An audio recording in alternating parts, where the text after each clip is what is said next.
حج کے 5 دن۔ اب آپ حضرات کے سامنے حج کا طریقہ بیان کیا جا رہا ہے۔ حج بہت آسان ہے۔ حج کے 5 دن ہیں، 8، 9، 10، 11، 12۔ ان 5 دنوں میں کچھ کام کرنے ہیں، اس کو حج کہتے ہیں۔ اس کو اچھی طرح سمجھ لیں، کیونکہ حج زندگی میں ایک ہی مرتبہ فرض ہے۔ آج 8 ذی الحجہ کو مینا جانا ہے۔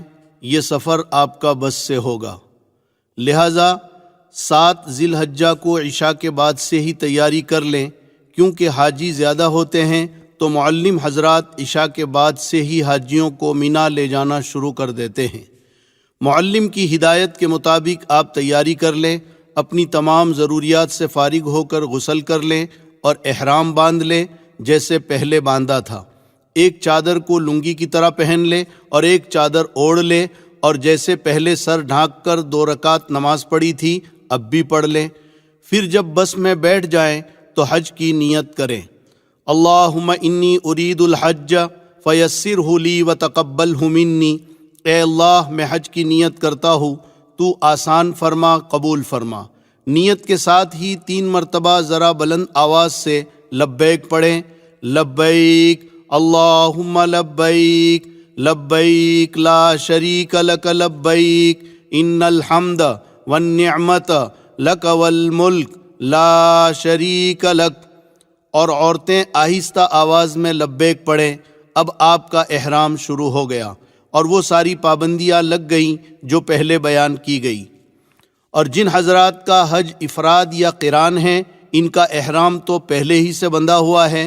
اب 10 یا 11 تاریخ کو قربانی کر کے جب سر کے بال منڈوائیں گے تب آپ کا احرام کھلے گا۔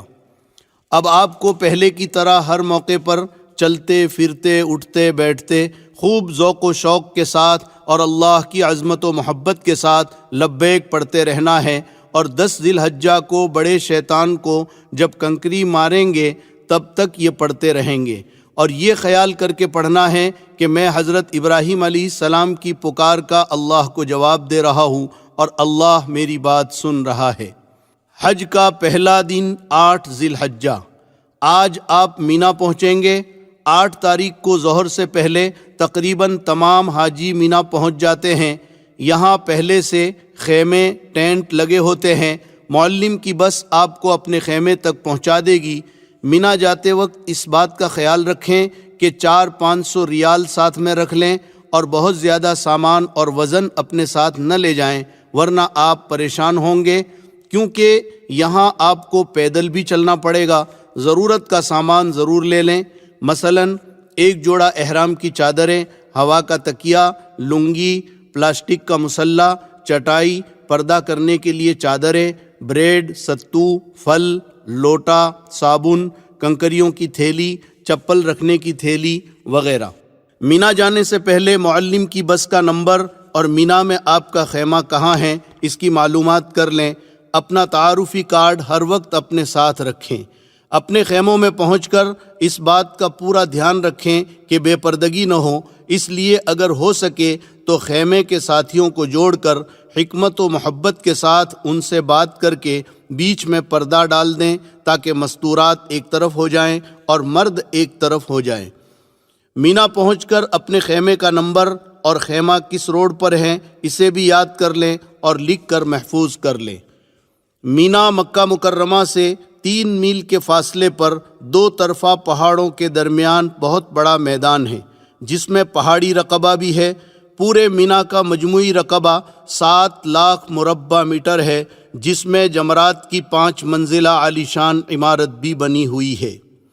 مینا میں آج آپ کو 5 نمازیں پڑھنی ہیں، ظہر، عصر، مغرب، عشاء اور 9 ذی الحجہ کی فجر۔ یہ 5 نمازیں اپنے خیموں میں باجماعت ادا کریں، بس اور کوئی کام آج مینا میں نہیں ہے۔ باقی وقت ذکر و دعا اور تسبیح و تلاوت میں اور حج کو سیکھنے میں گزاریں۔ حج کا دوسرا دن 9 ذی الحجہ۔ آج حج کا دوسرا دن ہے۔ آج سے ایام تشریق بھی شروع ہو گئے، لہٰذا فجر کی نماز کے بعد فوراً مرد بلند آواز سے اور عورتیں آہستہ آواز سے تکبیر تشریق پڑھیں۔ اللہ اکبر لا الہ الا اللہ واللہ اکبر وللہ الحمد۔ تکبیر تشریق 9 ذی الحجہ کی فجر سے 13 ذی الحجہ کی عصر تک ہر فرض نماز کے بعد مرد اور عورت پر 1 مرتبہ پڑھنا واجب ہے۔ 9 ذی الحجہ کا دن بڑا ہی عظیم الشان دن ہے۔ آج آپ کو سورج نکلنے کے بعد مینا سے عرفات کی طرف روانہ ہونا ہے۔ عرفات مینا سے 6 میل پر ایک بڑا میدان ہے۔ یہاں بھی پہلے سے خیمے ٹینٹ لگے ہوتے ہیں۔ عرفات میں ایک مسجد ہے، مسجد نمیرہ۔ اس میں امام حج ظہر اور عصر ایک ساتھ پڑھاتے ہیں۔ اگر آپ بھی اس مسجد میں پہنچ کر ظہر اور عصر ایک ساتھ پڑھنا چاہیں تو پڑھ سکتے ہیں، مگر اس بات کا خیال رکھیں کہ امام اس زمانے میں صبح نجد سے آتا ہے اور مسافر رہتا ہے، اس لیے دونوں نمازوں کو 2 رکعت کر کے وہ قصر پڑھاتا ہے۔ آپ بھی اگر مسافر ہیں یعنی 15 دن سے کم آپ کا قیام ہے تو امام کے ساتھ قصر پڑھ لیں، اور اگر آپ مقیم ہیں تو آپ کو 4 رکعت پڑھنی ہے۔ لہٰذا امام جب ظہر کی 2 رکعت پڑھا کر سلام پھیر دے تو آپ جلدی سے کھڑے ہو کر بغیر سورہ فاتحہ اور سورت کے رکوع سجدے کے ساتھ 2 رکعت پڑھ کر سلام پھیر دیں۔ اس کے بعد امام کے ساتھ عصر کی نماز میں شریک ہو جائیں، اور جب امام عصر کی 2 رکعت پڑھا کر سلام پھیر دے تو آپ فوراً کھڑے ہو کر باقی 2 رکعت اسی طرح پوری کر لیں، یعنی بغیر کچھ پڑھے۔ بعض لوگ مسئلہ نہ جاننے کی وجہ سے باوجود مقیم ہونے کے امام کے ساتھ سلام پھیر دیتے ہیں۔ ایسی صورت میں ان کی نماز نہیں ہوتی، انہیں اپنی نماز لوٹانا ضروری ہے۔ مگر آج کل بزرگوں بھیڑ بہت زیادہ ہوتی ہے، بھیڑ میں ہو سکتا ہے آپ اپنا خیمہ بھول جائیں اور بھٹک جائیں، اس لیے آپ مسجد نمیرہ میں جانے کی کوشش نہ کریں اور اپنے خیموں میں جماعت کے ساتھ ظہر کے وقت میں ظہر اور عصر کے وقت میں عصر کی نماز پڑھیں۔ یہاں اپنے خیموں میں دونوں نمازیں ایک ساتھ نہ پڑھیں، اس کے بعد ذکر و دعا میں لگ جائیں۔ عرفات کے یہ چند گھنٹے ظہر سے مغرب تک پورے حج کا خلاصہ اور نچوڑ ہے۔ یہ دعاؤں کی قبولیت اور مغفرت کا دن ہے۔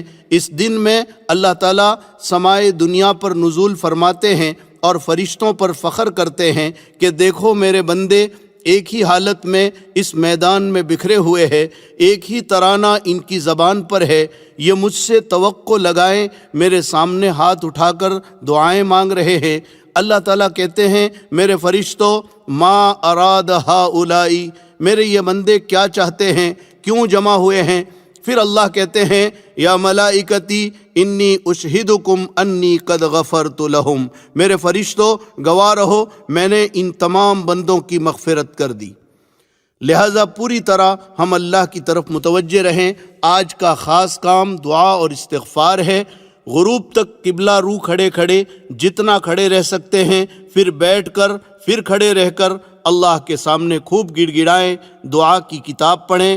اس دن میں اپنے مالک کو جتنا منوا سکتے ہیں منوا لیں، اپنے لیے، گھر والوں کے لیے، والدین کے لیے، رشتہ داروں کے لیے، محسنین کے لیے، دوست و احباب کے لیے، مرحومین کے لیے اور تمام حاجیوں کے لیے اور پوری امت کے لیے خوب گڑ گڑا کر دعا مانگے، جس زبان میں مانگ سکتے ہیں مانگے۔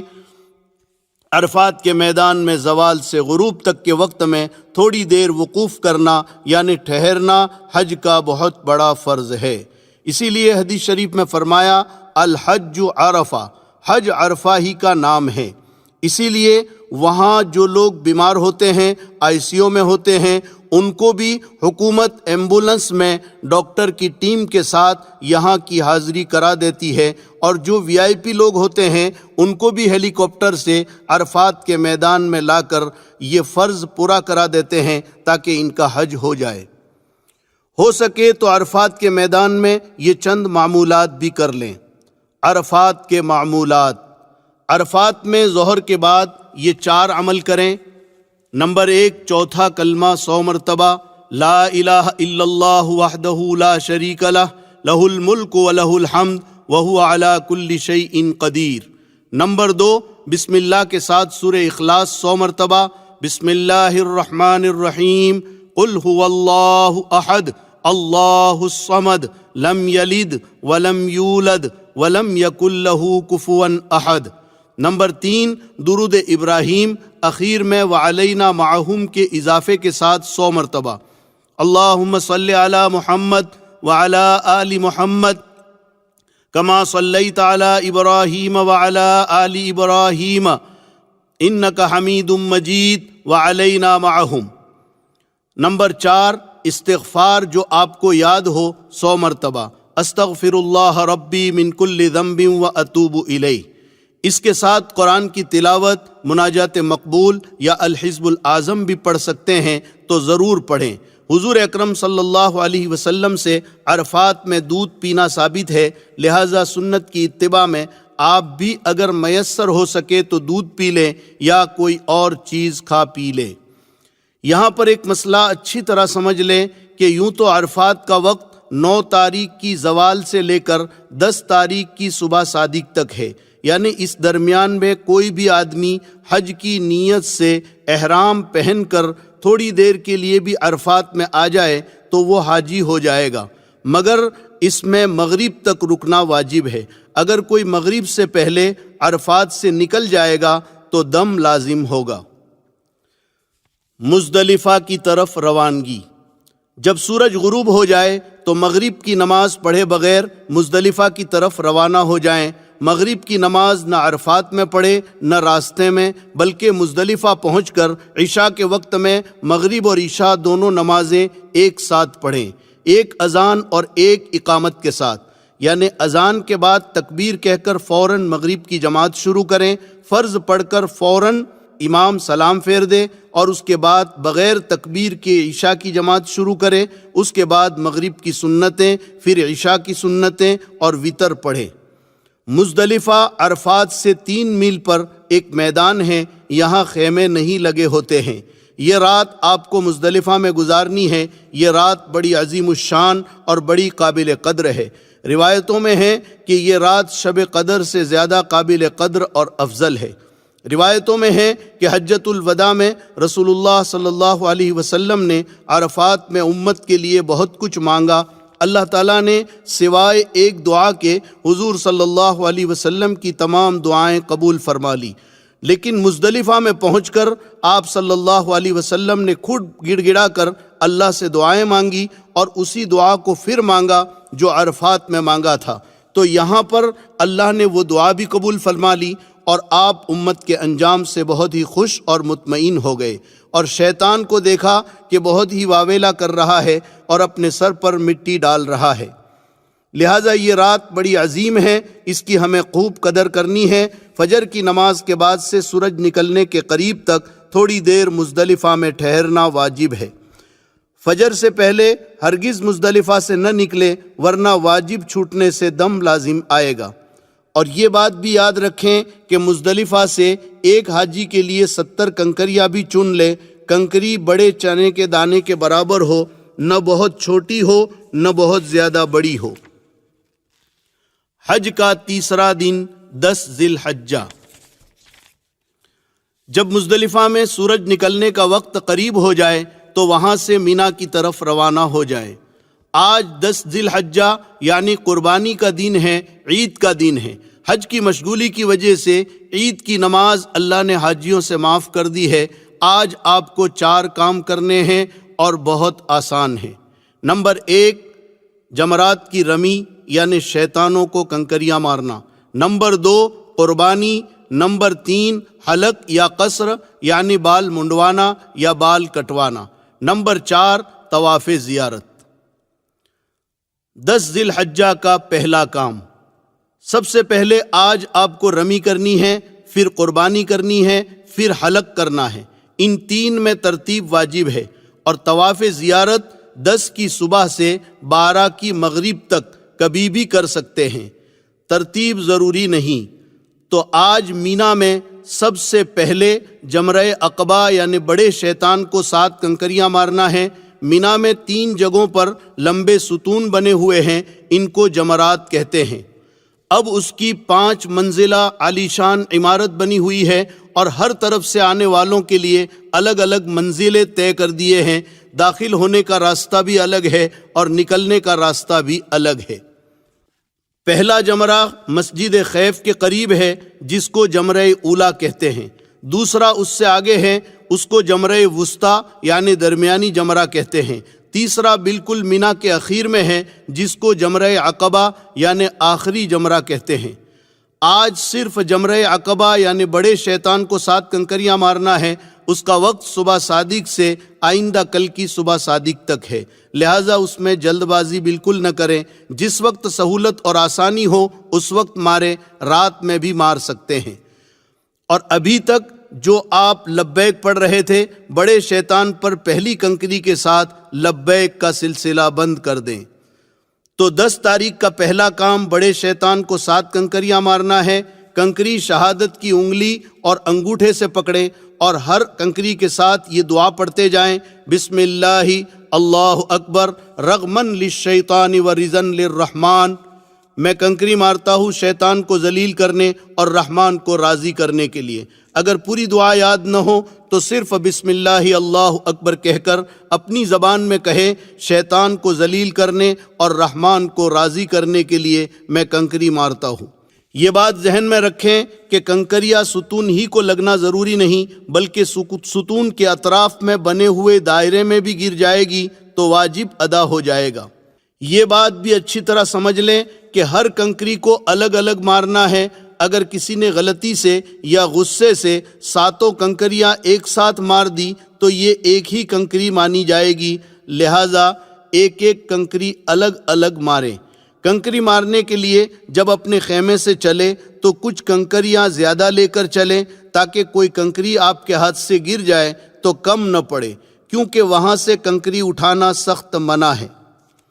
یہ بات بھی اچھی طرح سمجھ لیں کہ کنکریاں کیوں ماری جاتی ہے۔ سیدنا ابراہیم علیہ السلام جب اپنے بیٹے حضرت اسماعیل علیہ السلام کو اللہ کے حکم سے ذبح کرنے کے لیے لے کر چلے تو سب سے پہلے شیطان پہلے جمرے کے پاس ملا اور ذبح کرنے سے روکنا چاہا۔ حضرت ابراہیم علیہ السلام نے 7 کنکریاں ماری تو وہ زمین میں دھس گیا۔ آگے بڑھ کر دوسرے جمرے کے پاس نظر آیا اور ذبح کے ارادے سے روکنا چاہا۔ یہاں بھی حضرت ابراہیم علیہ السلام نے 7 کنکریاں ماری، وہ زمین میں دھس گیا۔ پھر چھوٹے جمرے کی جگہ نظر آیا، یہاں بھی حضرت ابراہیم علیہ السلام نے 7 کنکریاں ماری، وہ زمین میں دھس گیا۔ اللہ تعالیٰ کو اپنے بندے حضرت ابراہیم علیہ السلام کا اخلاص اور عاشقانہ عمل پسند آ گیا تو قیامت تک حاجیوں کو حکم دے دیا کہ تم بھی ان جگہوں پر میرے بندے ابراہیم کی نقل اتارو۔ دوسرے کی طرف سے کنکریاں مارنا کب جائز ہے؟ یہاں ایک مسئلہ سمجھ لیں، بہت سارے لوگ کسی دوسرے کو اپنا وکیل بنا دیتے ہیں، یہ وکیل بنانا کب جائز ہے؟ یاد رکھیں، کوئی آدمی ایسا بیمار، کمزور، بوڑھا یا اپاہج ہے جو چل نہیں سکتا ہے تو اس کی طرف سے دوسرے کو کنکری مارنے کے لیے نائب بنانا جائز ہے، یعنی اس کی کنکری دوسرا مار سکتا ہے۔ وہ دوسرا آدمی پہلے اپنی کنکری مارے پھر اس کی کنکری مارے۔ لیکن اگر کوئی مرد یا عورت تندرست ہے، صرف تھکان کی وجہ سے یا بھیڑ سے گھبرا کر دوسرے کو نائب بنا دے تو یہ ہرگز جائز نہیں ہے، بلکہ اسے اپنی کنکری خود اپنے ہاتھ سے مارنی پڑے گی۔ دوسرے کو اگر نائب بنا دیا تو یاد رکھیں یہ رمی نہ ہوگی اور دم واجب ہوگا۔ 10 ذی الحجہ کا دوسرا کام۔ 10 تاریخ کو جب آپ نے بڑے شیطان کو کنکریاں مار دی تو آج کا دوسرا کام قربانی کرنا ہے۔ آپ کا حج تمتع ہے تو آپ پر قربانی واجب ہے، اسی طرح قران کرنے والوں پر بھی واجب ہے، البتہ افراد کرنے والوں پر واجب نہیں، مستحب ہے۔ کر لیں تو اچھا ہے، نہ کرے تو کوئی حرج نہیں۔ یہ قربانی شکرانے کی ہے، اس کے علاوہ صاحب نصاب پر جو سالانہ قربانی ہے وہ تو باقی ہے، جو ہر صاحب نصاب پر واجب ہے، وہ بھی کرنا ہے۔ البتہ وہ قربانی آپ اپنے وطن میں بھی کروا سکتے ہیں، اور اگر حرم میں کرنا چاہیں تو یہاں بھی کر سکتے ہیں۔ بہرحال 10 تاریخ کو رمی سے فارغ ہو کر کسی معتمد آدمی سے قربانی کروائیں، اس کی ترتیب پہلے ہی سے کر لیں۔ قربانی میں وہاں بہت گڑبڑ ہوتی ہے، لہٰذا اطمینان والے آدمی کو قربانی دیں اور اس کا نمبر لے لیں، پھر رمی کر کے اس کو فون کر دیں تاکہ وہ قربانی کر لے، پھر اس کے بعد آپ حلق کریں۔ 10 ذی الحجہ کا تیسرا کام۔ قربانی کے بعد آپ حلق یا قصر کروا لیں۔ حلق یعنی سر کے بال اس طرح سے صاف کرنا، اور قصر یعنی سر کے بال قینچی یا مشین سے کاٹنا۔ اس کے بغیر آپ کا احرام نہیں کھلے گا۔ اس کا طریقہ یہ ہے کہ پورے سر کے بال منڈوا دیے جائیں یا پورے سر کے بال برابر کر کے کٹوا دیے جائیں۔ حلق کرنا قصر سے زیادہ بہتر ہے، اس کا ثواب زیادہ ہے۔ آپ حرم میں دیکھیں گے کہ لوگ مختلف طرح سے حلق اور قصر کرتے ہیں۔ آپ دیکھا دیکھی بالکل نہ کریں، مسئلہ اچھی طرح سمجھ لیں۔ اگر آپ کے سر کے بال بڑے ہیں تو آپ قصر کر سکتے ہیں، یعنی بال قینچی سے کاٹ سکتے ہیں، مگر لمبائی میں کم از کم انگلی کے پور کے برابر کٹنا ضروری ہے۔ اور اگر آپ کے سر کے بال انگلی کے پور سے چھوٹے ہیں تو پھر حلق واجب ہے۔ قینچی سے کاٹنے سے احرام نہیں کھلے گا۔ عورتیں اسی طرح سے بال کاٹیں جس طرح عمرے میں سعی کے بعد بال کاٹے تھے، یعنی بالوں کے نیچے کے حصے سے ایک پور کے برابر بال کاٹیں۔ بہرحال 10 ذی الحجہ کو جب آپ نے شیطان کو کنکری بھی مار لی، قربانی بھی کر لی اور سر بھی منڈوا لیا تو اب آپ کا احرام ختم ہو گیا۔ اب آپ سلے ہوئے کپڑے پہن سکتے ہیں اور وہ سب چیزیں حلال ہو گئی جو احرام کی وجہ سے حرام تھی۔ مگر ایک پابندی ابھی بھی باقی ہے کہ بیوی ابھی حلال نہیں ہوئی۔ جب طواف زیارت کر لیں گے تو بیوی بھی حلال ہو جائے گی۔ یہاں نوجوانوں سے بعض مرتبہ غلطی ہو جاتی ہے، وہ حلق ہو جانے کی وجہ سے سمجھتے ہیں کہ ہم حلال ہو گئے اور بیوی سے صحبت کر بیٹھتے ہیں۔ یاد رکھیں، اگر ایسی غلطی ہوئی تو ایک قول کے مطابق بڑا دم لازم ہوگا، یعنی بڑے جانور کی قربانی کرنا پڑے گا، لہٰذا اس کا خیال رکھیں۔ 10 ذی الحجہ کا چوتھا کام 10 ذی الحجہ کا چوتھا کام طواف زیارت ہے۔ یہ حج کا فرض ہے۔ طواف زیارت 10، 11، 12 ان 3 دنوں میں کبھی بھی کر سکتے ہیں۔ رمی، قربانی اور حلق ان تینوں سے پہلے بھی، درمیان میں بھی اور بعد میں بھی کر سکتے ہیں۔ البتہ افضل یہ ہے کہ طواف زیارت رمی، قربانی اور حلق کے بعد کیا جائے۔ یہ طواف بھی ویسا ہی ہے جیسے عمرے کا طواف آپ نے کیا تھا کہ حجر اسود کے استلام یعنی بوسے سے طواف شروع ہوگا، 7 چکر ہوں گے۔ البتہ یہ طواف چونکہ عام طور پر اپنے کپڑوں میں ہوتا ہے، اس لیے کہ حاجی قربانی کر کے حلق کروا لیتا ہے اور احرام اتار دیتا ہے، تو اس میں استباح نہ ہوگا، مگر یاد رکھیں رمل اس میں بھی ہوگا۔ لیکن اگر قربانی کر کے آپ نے حلق نہیں کیا اور احرام میں ہی آ کر طواف زیارت کر رہے ہیں، یا رمی اور قربانی سے پہلے طواف زیارت کر رہے ہیں، تو 7 چکروں میں استباح ہوگا، یعنی داہنے بغل سے احرام کی چادر نکال کر بائیں کندھے پر ڈالیں گے، جیسے شروع میں عمرے کے وقت آپ نے کیا تھا۔ اگر ایک ہی دن میں یہ چاروں کام نہ ہو سکے تو کوئی حرج نہیں، آج شیطان کو کنکری مار لیں، پھر قربانی اور حلق کر لیں، طواف زیارت دوسرے دن کریں۔ اگر اتنا بھی آپ کو مشکل لگ رہا ہے تو صرف بڑے شیطان کو آج کنکریاں مار لیں، دوسرے دن قربانی اور طواف زیارت کر لیں۔ یاد رہیں کہ جب تک حلق نہ کر لیں احرام نہیں اترے گا۔ طواف زیارت کے بعد سعی۔ طواف زیارت کے بعد ہر حاجی کو سعی کرنی ہوتی ہے۔ یہ سعی طواف زیارت کے بعد ذی الحجہ کے مہینے میں اخیر تک کبھی بھی کر سکتے ہیں۔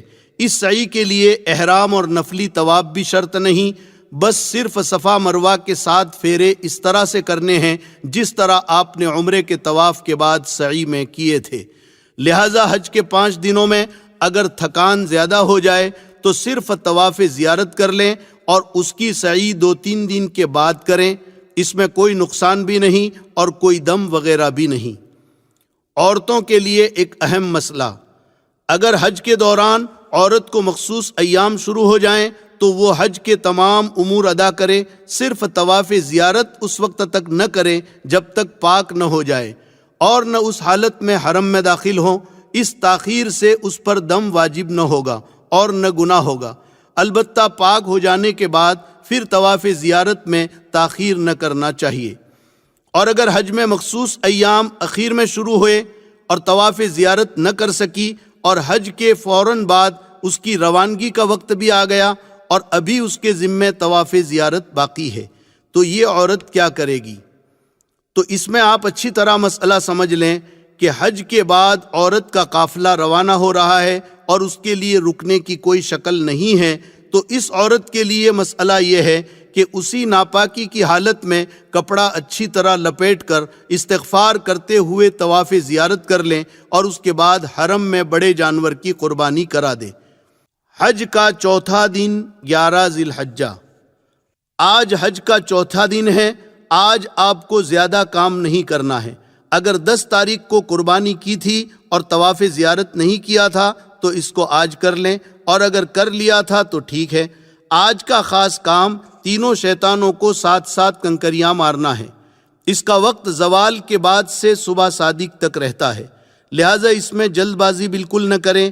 پہلے چھوٹے شیطان کو 7 کنکریاں ماریں۔ ہر کنکری کے ساتھ یہ دعا بھی پڑھتے جائیں جو پہلے بتائی تھی، بسم اللہ اللہ اکبر رغمن للشیطان ورزن للرحمن۔ شیطان کو ذلیل کرنے کے لیے اور رحمان کو راضی کرنے کے لیے میں کنکری مار رہا ہوں۔ چھوٹے شیطان کو 7 کنکریاں مار کر مجمع سے تھوڑا ہٹ کر قبلہ رو ہو کر ہاتھ اٹھا کر دعا کریں، یہ دعا کی قبولیت کی جگہ ہے۔ پھر درمیانی شیطان کو اسی طرح 7 کنکریاں ماریں، پھر مجمع سے تھوڑا ہٹ کر دعا کریں، یہ بھی دعا کی قبولیت کی جگہ ہے۔ پھر بڑے شیطان کو بھی ترتیب وار 7 کنکریاں ماریں اور یہاں دعا نہ کریں۔ اس کے بعد رات مینا میں ہی گزاریں۔ حج کا 5واں دن 12 ذی الحجہ۔ اگر کسی وجہ سے 10 اور 11 کو آپ قربانی اور طواف زیارت نہیں کر سکیں تو آج اس سے فارغ ہو جائیں۔ آج مغرب تک کسی حالت میں طواف زیارت کر لینا ہے۔ اگر آج مغرب تک نہیں کر سکے، کم از کم 4 چکر بھی نہیں ہو سکے تو دم دینا پڑے گا، اور اگر مغرب تک 4 چکر پورے ہو گئے تو دم نہیں آئے گا۔ باقی چکر مغرب کے بعد پورے کر لیں، اس کے بعد سعی کر لیں۔ آج کا خاص کام تینوں شیطانوں کو 7 کنکریاں مارنا ہے، بالکل اسی طرح جیسے کل مار چکے ہو۔ ہر کنکری کے ساتھ دعا پڑھنی ہے۔ پہلے اور دوسرے شیطان کو کنکری مار کر مجمع سے تھوڑا دور ہٹ کر دعا کرنی ہے، تیسرے شیطان کو کنکری مار کر دعا نہیں کرنی ہے۔ آج یعنی 12 تاریخ کو بھی کنکری مارنے کا وقت زوال سے اگلے دن کی صبح صادق تک ہے، لہٰذا جلد بازی نہ کریں، رات میں بھی مار سکتے ہیں۔ اس کے بعد 13 تاریخ کی رمی اختیاری ہے، آپ اگر کرنا چاہیں تو کریں ورنہ نہیں۔ قرآن نے دونوں آپشن دیے ہیں۔ اگر 12 تاریخ کو مکہ جانا چاہتے ہیں تو شام کو یا رات کو کنکریاں مارتے ہوئے مکہ نکل جائیں، لیکن اگر آپ لیٹ ہو گئے اور صبح صادق مینا میں ہو گئی تو پھر 13 کی رمی واجب ہوگی۔ اب 13 کی رمی بھی آپ کریں گے، اور 13 کی رمی کا وقت بھی زوال کے بعد شروع ہوتا ہے، مگر زوال سے پہلے بھی مار سکتے ہیں کراہت کے ساتھ، اور وقت مغرب تک رہتا ہے۔ 13 کی مغرب تک نہیں مار سکے تو دم لازم آئے گا۔ رمی کی بڑی فضیلت ہے۔ ہر کنکری پر اللہ تعالیٰ ایک مہلک اور بھاری گناہ معاف کرتا ہے جو آدمی کو ہلاک کرنے کے لیے کافی ہوتا ہے۔ طواف وداع۔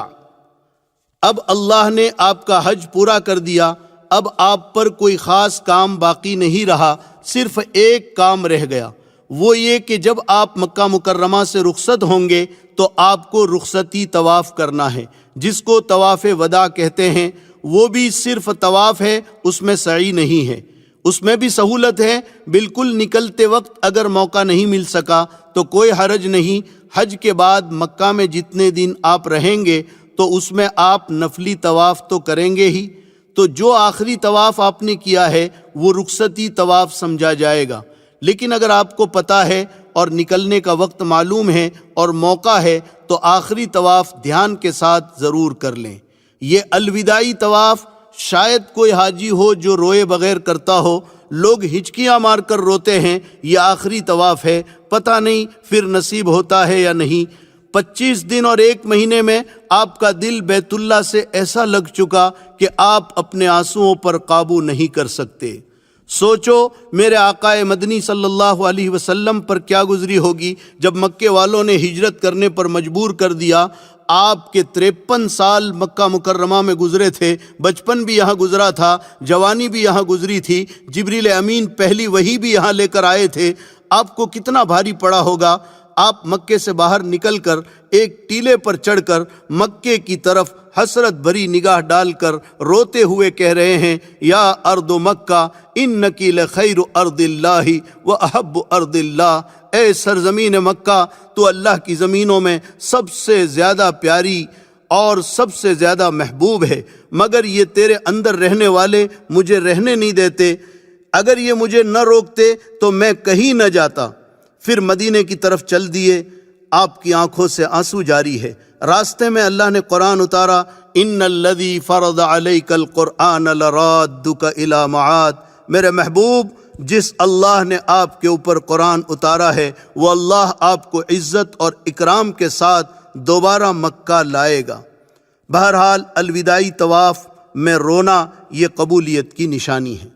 اب آپ کو جو دن مکہ مکرمہ میں رہنے کے لیے مل جائیں اس کو خوب غنیمت سمجھیں اور اللہ کا شکر ادا کریں کہ اللہ نے آپ کو یہ سعادت نصیب کی ہے۔ دن رات میں جتنا ہو سکے نفلی طواف کریں، نفلی عمرہ کریں، اپنے لیے، والدین کے لیے، محسنین کے لیے، رشتہ داروں کے لیے اور پوری امت کے لیے دعائیں کریں۔ بڑی مبارک جگہ ہے جہاں انبیاء علیہم السلام کے قدم پڑے ہیں، نبیوں کے سردار تاجدار مدینہ محمد الرسول اللہ صلی اللہ علیہ وسلم کے مبارک قدم پڑے ہیں، صحابہ کرام اور اللہ والوں کے قدم پڑے ہیں۔ حجر اسود جنت کا پتھر ہے، اس کو بوسا دے، ملتزم سے چمٹ کر رو رو کر دعائیں کرے۔ حتیم جو خانہ کعبہ کا حصہ ہے اس میں نماز پڑھے، محبت و عظمت سے اللہ کے گھر کو صرف دیکھتے ہی رہے، کیا پتہ ان مبارک جگہوں پر پھر حاضری کی سعادت میسر آتی ہے یا نہیں۔ کتنے لوگ امیدیں لے کر دنیا سے چلے گئے اور موقع نہیں مل سکا، اور اللہ نے آپ کو سنہرا موقع دیا ہے، اس لیے اس کو خوب غنیمت سمجھیں اور اللہ کی رحمتوں اور نعمتوں کو جتنا لوٹ سکے لوٹیں۔ مزے لوٹوں کلیم اب بن پڑی ہے، مزے لوٹو کلیم اب بن پڑی ہے، بڑی اونچی جگہ قسمت لڑی ہے۔ مکہ مکرمہ کے کچھ تاریخی اور متبرک مقامات۔ جنت المعلی مکہ مکرمہ کا قبرستان ہے، یہ جنت البقیع یعنی مدینے کے قبرستان کے بعد تمام قبرستانوں سے افضل ہے۔ ہزاروں صحابہ کرام اور اولیاء عظام اس قبرستان میں مدفون ہیں۔ حضور اکرم صلی اللہ علیہ وسلم کی پہلی بیوی حضرت خدیجۃ الکبریٰ رضی اللہ تعالی عنہا بھی اسی قبرستان میں مدفون ہے، اس کی زیارت بھی مستحب ہے۔ جبل ابو قبیس مسجد حرام سے باہر صفا سے متصل ایک پہاڑ ہے، جس پہاڑ پر چڑھ کر حضور اکرم صلی اللہ علیہ وسلم نے قریش کو اسلام کی پہلی دعوت دی تھی۔ یہاں بنو ہاشم آباد تھے اور اسی پہاڑ کے ایک حصے میں وہ گھاٹی تھی جس میں 3 سال تک حضور اکرم صلی اللہ علیہ وسلم کے ساتھ بنو ہاشم کا بائیکاٹ ہوا تھا۔ صفا سے ملے ہوئے پہاڑ کے اس حصے میں آج شاہی محل بنا ہوا ہے، جبکہ سامنے والے حصے میں حکومت نے سرنگیں نکالی ہے، تصویر میں آپ دیکھ رہے ہیں۔ روایتوں میں ہے کہ یہ وہ پہاڑ ہے جس کو کائنات کی تخلیق کے وقت اللہ تعالیٰ نے سب سے پہلے پیدا کیا تھا۔ مولد النبی یہ وہ جگہ ہے جہاں حضور اکرم صلی اللہ علیہ وسلم کی پیدائش ہوئی۔ صفا مروہ سے باہر والے صحن کے سامنے کے حصے میں جو عمارت اور لائبریری ہے، یہ وہی مبارک جگہ ہے جہاں آقا مدنی صلی اللہ علیہ وسلم کی پیدائش ہوئی۔ غار حرا، اس کو جبل نور اور جبل حرا بھی کہتے ہیں۔ اسی کے اوپر وہ غار ہے جہاں حضور اکرم صلی اللہ علیہ وسلم نبوت ملنے سے پہلے قیام فرماتے تھے، اور اسی غار میں جبریل امین پہلی وحی لے کر آئے تھے۔ اس پر یہ آیتیں بھی لکھی ہوئی ہے، اقرأ بسم ربک الذی خلق خلق الانسان من علق۔ یہ پہاڑ اپنی مخصوص اور نمایاں شکل کی وجہ سے دور ہی سے پہچانا جاتا ہے کہ یہ جبل نور یا جبل حرا ہے۔ غار ثور، ہجرت کے سفر میں آپ صلی اللہ علیہ وسلم نے حضرت ابوبکر صدیق کے ساتھ 3 دن اسی غار میں قیام کیا تھا۔ یہ غار جبل ثور میں واقع ہے۔ یہ پہاڑ مکہ مکرمہ سے تقریباً 6 میل کے فاصلے پر ہے۔ دار ارقم، یہ حضرت ارقم ابن ابی الارقم رضی اللہ تعالیٰ عنہ کا وہ مکان ہے جہاں اسلام کے ابتدائی زمانے میں صحابہ کرام حضور اکرم صلی اللہ علیہ وسلم کے ساتھ چھپ کر نماز پڑھا کرتے تھے، قرآن اور دین کی باتیں سیکھا کرتے تھے۔ اب یہ مکان سعی کی جگہ میں تبدیل ہو گیا ہے۔ اسی جگہ حضرت عمر رضی اللہ تعالیٰ عنہ اسلام لائے تھے۔ مصعب ابن عمیر بھی اسی جگہ آ کر مسلمان ہوئے تھے۔ مسجد جن، طائف سے واپسی پر مکہ مکرمہ سے قریب آپ صلی اللہ علیہ وسلم نے نماز پڑھی تھی تو قرآن سن کر جنات جمع ہو گئے تھے اور مسلمان ہو گئے تھے۔ اس جگہ پر مسجد جن بنی ہوئی ہے جو 2 سڑکوں کے بیچ میں ہے۔ حرم شریف سے شعب عامر کی طرف آتے وقت محلہ شعب عامر اور محلہ سلیمانیہ کے درمیان سڑک پر نظر آتی ہے، وہی مسجد جن ہے۔ مسجد رایا، رسول اللہ صلی اللہ علیہ وسلم نے فتح مکہ کے دن اس جگہ فتح کا جھنڈا نصب کیا تھا۔ جنت المعلی کے راستے میں ہے۔ اس جگہ اب مسجد بنی ہوئی ہے، اسی کو مسجد رایا کہتے ہیں۔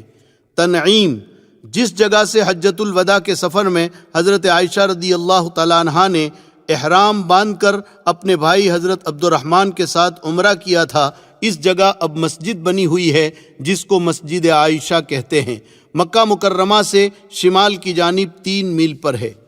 مسجد خیف، مینا میں ایک بڑی مسجد ہے۔ کہتے ہیں کہ اس میں 70 انبیاء کرام علیہم السلام مدفون ہیں۔ مسجد نمیرہ، عرفات کے کنارے پر بڑی مسجد ہے جس کو مسجد نمیرہ کہتے ہیں۔ مسجد کا خوشنما منظر آپ تصویر میں دیکھ رہے ہیں۔ مسجد مشعر الحرام، مزدلفہ میں بڑی مسجد ہے۔ حجۃ الوداع کے سفر میں حضور اکرم صلی اللہ علیہ وسلم نے پوری رات اسی جگہ گزاری تھی، اب یہاں مسجد بنی ہوئی ہے۔ مسجد استراحہ، مینا سے واپسی پر مکہ مکرمہ میں داخلے سے پہلے جو محلہ معابدہ ہے اسی علاقے میں ایک مسجد ہے۔ 13 ذی الحجہ کو حج سے واپسی پر رسول اکرم صلی اللہ علیہ وسلم نے ظہر عصر پڑھی تھی اور کچھ دیر آپ نے آرام بھی کیا تھا، اس لیے اس کو مسجد استراحہ کہتے ہیں۔